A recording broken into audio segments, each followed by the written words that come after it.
Oscar Wilde, The Picture of Dorian Gray, Part 43. Oh, don't be so serious, Jim. You are like one of the heroes of those silly melodramas Mother used to be so fond of acting in. I'm not going to quarrel with you. I have seen him, and oh, to see him is perfect happiness. We won't quarrel. I know you would never harm anyone I love, would you? Not as long as you love him, I suppose, was the sullen answer. I shall love him forever, she cried. And he, forever too. He had better. She sank from him. Then she laughed and put her hand on his arm. He was merely a boy. At the Marble Arch they hailed an omnibus which left them close to their snobby home in the Euston Road. It was after 5 o'clock, and Sybil had to lie down for a couple of hours before acting. Jim insisted that she should do so. He said that he would sooner part with her, and when their mother was not present, she would be sure to make a scene, and he detested scenes of every kind. In Sybil's own room they parted. There was jealousy in the lad's heart, and a fierce, murderous hatred of the stranger, who, as it seemed to him, had come between them.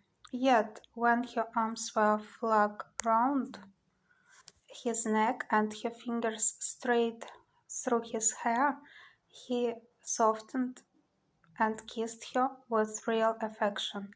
There were tears in his eyes as he went downstairs. His mother was waiting for him below. She grumbled at his unpunctuality as he entered. He made no answer, but sat down to his meal.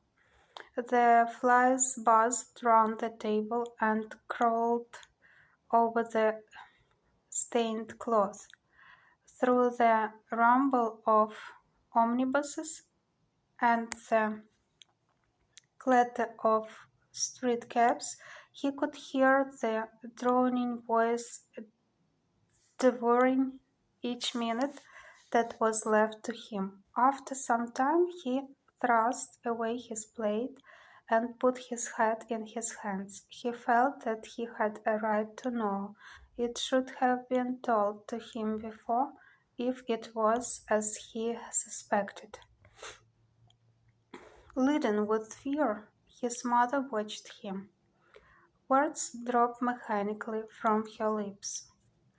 A tattered lace handkerchief twitched in her fingers. When the clock struck 6, he got up and went to the door. Then he turned back and looked at her. Their eyes met. In hers he saw a wild appeal for mercy. It enraged him. "Mother, I have something to ask you," he said. Her eyes wandered vaguely about the room. She made no answer. "Tell me the truth. I have a right to know. Were you married to my father?" She heaved a deep sigh. It was a sigh of relief. The terrible moment, the moment that night and day for weeks and months she had dreaded and come at last, and yet she felt no terror. Indeed, in some measure it was a disappointment to her. The vulgar directness of the question called for a direct answer. The situation had not been gradually led up to. It was crude.